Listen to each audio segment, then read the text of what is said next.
Hey guys, welcome back, and today we are going to assemble a time lapse from start to finish from our little tiny action camera. We took a picture every 5 seconds, set it in a window, took a picture every 5 seconds just to see what it looked like. Copied them down to the computer, and then we pulled those into Virtualdub, renamed them all, and then made a movie out of it. Let's see how we do it. Okay guys, I'm sitting here at my computer. I just plugged my SD card in, and this is what comes up. See, I'm in my USB, all the photos that I've taken for this time lapse. So I'm going to click the first one. I'm going to click Control plus A and then Control plus C to copy all of these photos to the clipboard.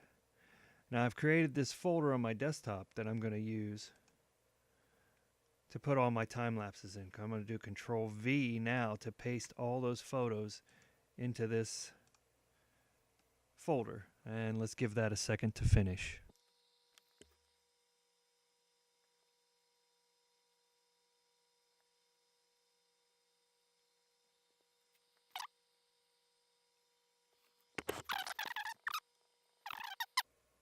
Okay guys, now all the files have copied.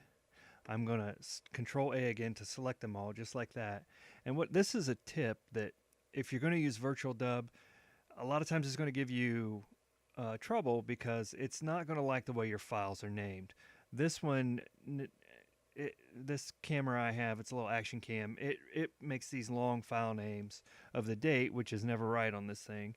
And then 1, 2, 3, 4, you can see them go in order from there. Those file names are always too long for Virtualdub to figure out what to do with them. So this is my little workaround that I do. I right click the first one and I select rename and I just call it number 1 and then hit enter. And what it's going to do, it's going to rename the rest of these with a parenthesis number after them because they're all going to be the same. So this is Windows' way of making up for same name files. So watch this. I hit my enter key. And see how it named them all sequentially with a lot shorter names? That's how we're going to get around Virtualdub having that issue. So next I'm going to open Virtualdub. I'm going to assume you already have it installed.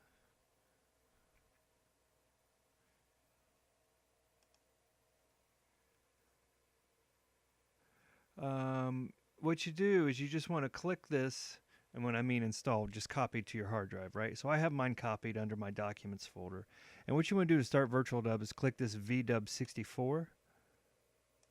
Double click that, and that will open Virtualdub. Now to get all your frames to show up down here, right now there's 0 frames.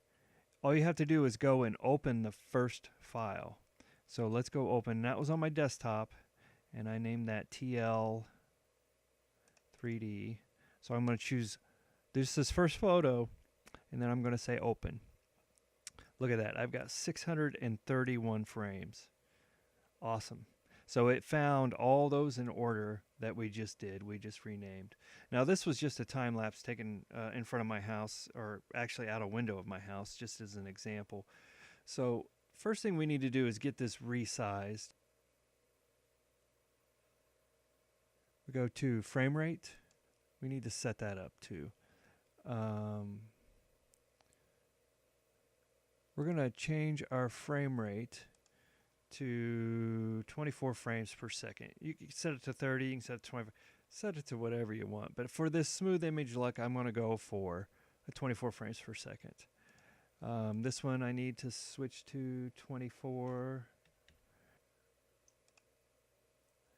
And then I'm going to do a filter, and what this filter is going to do is it's going to resize my frames. So I need to add a resize filter.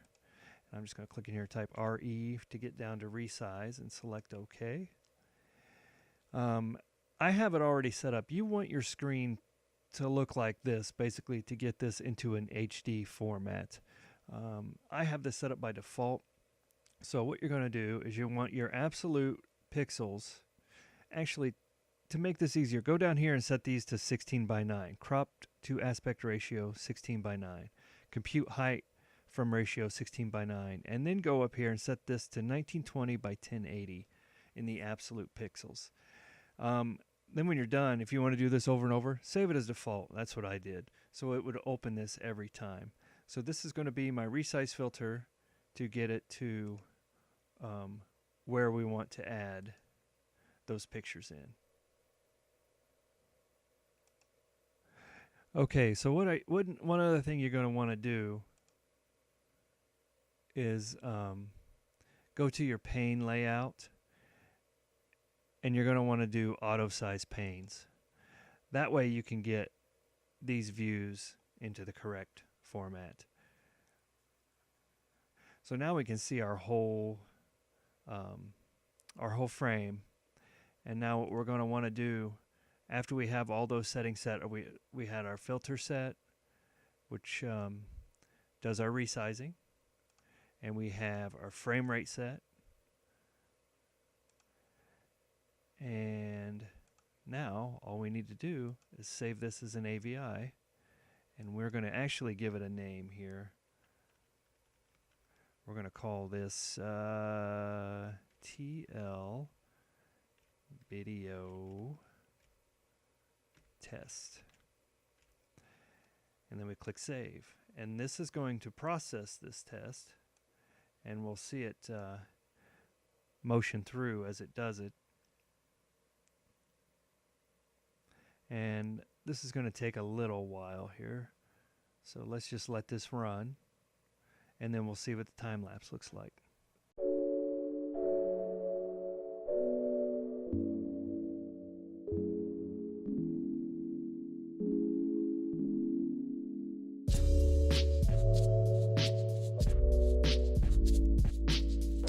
Hey guys, that's how you make a time lapse out of Virtualdub. It's easy, it's free.